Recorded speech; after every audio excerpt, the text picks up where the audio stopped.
Hello বন্ধুরা, আজকে তোমাদের জন্য আমি মিষ্টি মুখ করাতে চলে এসেছি। তো দেখতেই পাচ্ছ, গাজরগুলোকে আমি ভালো করে চোচা ছাড়িয়ে তারপরে ধুয়ে রেখেছি। এই দেখো, একটা গ্রেটার নিয়ে নিয়েছি। ছোট সাইজের গ্রেটার নেবে, যাতে এটা গ্রেট করার সময় একদম মিহি হয়।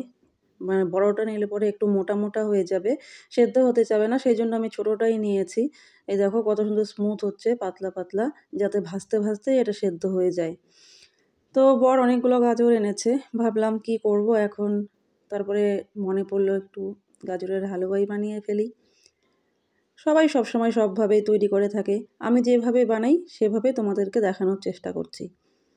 অনেকেই তো অনেক কিছু অ্যাড করে, অনেক ইনগ্রিডিয়েন্টস দেয়, কিন্তু আমি যে সিম্পলভাবে করি, দেখতে পাচ্ছ কতটা স্মুথ হয়েছে আর মিহি হয়েছে কতটা।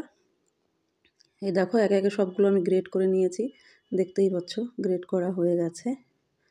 তো এবারে আমি গ্রেট করার পরে থালাতে রেখে দিয়েছি সবগুলো আলাদা করে। এবার আমি কি সব কিছু নিয়ে নেব একটা থালার মধ্যে। এই দেখো কাজু নিয়েছি, কাজুগুলোকে আমি ভেঙে নিয়েছি। কিশমিশ নিয়েছি, তেজপাতা নিয়েছি, গোটা এলাচটা আমি থেতো করে নিয়েছি, চিনি, ঘি আর এই যে গাজরগুলো সব কিছু একসঙ্গে নিয়ে নিয়েছি।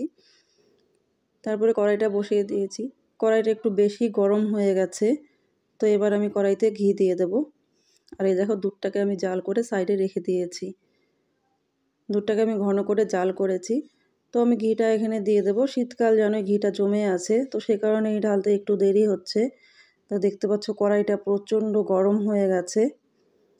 আসলে এক হাতে সব করতে হয়, মোবাইলটাও ধরতে হয়, তারপরে এগুলো সব রেডি করতে হয়, সে কারণে কড়াইটা বসিয়ে দিয়েছি। অতিরিক্ত গরম হয়ে গেছে, এবার আমি সব কিছু একবারেই ঢেলে দেবো। দেখতেই পাচ্ছ তোমরা, সব ঢেলে দিয়েছি, কাজু কিশমিশ, তারপরে এলাচ ছিল, তেজপাতা, আর এই দেখতে পাচ্ছ কেমন হয়ে গেছে। তারপরে এই গাজরটা দিয়ে আমি এক নাগাড়ে নাড়তে থাকবো যতক্ষণ অবধি এটা ভাজা ভাজা না হয়। ভাজতে ভাজতে সেদ্ধ হয়ে যাবে, তো দেখতেই পাচ্ছ তোমরা। এবার আমি এখানে চিনি অ্যাড করে দেবো, কেন কি দুধ দেওয়ার পরে চিনি দিলে পরে দুধটা পাতলা হয়ে যায়। পরিমাণ মতো আমি চিনি নিয়েছি, তোমরা তোমাদের স্বাদ অনুসারে চিনি অ্যাড করবে। তো চিনি দিয়ে আমি যতক্ষণ অবধি চিনির জলটা শুকিয়ে না যাবে ততক্ষণ আমি নাড়তে থাকবো। দেখতেই পাচ্ছ তোমরা চিনি দেওয়ার পরে কতটা জল ছেড়েছে। এই দেখো, দেখতে পাচ্ছ কতটা জল বেরিয়েছে। এই জলটা টানা অবধি আমি এটাকে ভাজতে থাকবো। এই দেখো, দেখেছো কতটা জল, এই জলটা টানতে খানিকটা সময়ও লাগবে।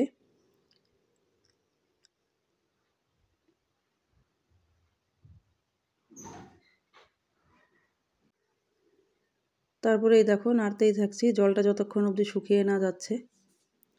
এবারে ভাজা ভাজা হয়ে এলে পরে তারপরে আমি দুধটা এখানে দিয়ে দেব।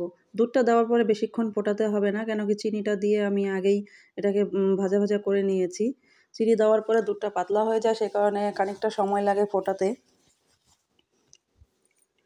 তারপরে এই দেখো এটার জলটা টানাতে অনেকটাই সময় লেগে যাচ্ছে, আর সেদ্ধও হয়ে গেছে দেখতে পাচ্ছ। আর ফোড়নটা আমার কড়াইটা বেশি গরম আসাতে একটু সবগুলো একটু কেমন বেশি ভাজা ভাজা হয়ে গেছে।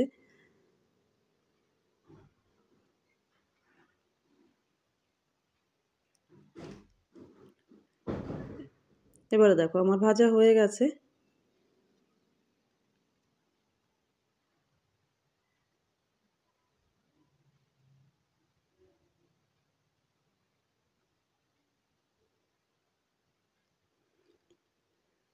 তারপরে আমি দুধটা ঢেলে দেব। দুধটা দিয়ে আমি বেশিক্ষণ ফোটাবো না। আর দেখতেই পাচ্ছ কালারটা কত সুন্দর হয়েছে। গাজরের এমনিতেও একটা সুন্দর কালার, তারপরে দুধ দেওয়ার পরে আরও কত সুন্দর কালার হয়েছে, দেখতে পাচ্ছ কত সুন্দর লাগছে দেখতে। এবার এটাকে আমি খানিকক্ষণ ফোটাবো, ফোটানোর পরে তারপরে এটাকে নামিয়ে নেব। নামানোর পরে ফিরে আসছি তোমাদের দেখানোর জন্য, ঠিক আছে? তো এই দেখতেই পাচ্ছ হয়ে গেছে আমার এটা রেডি। তো এটা ঠান্ডা হলে পরে দুধটা পুরোটাই শুকিয়ে যাবে, টেনে নেবে। এই দেখো কত সুন্দর হয়েছে, দেখেছো কালারটা?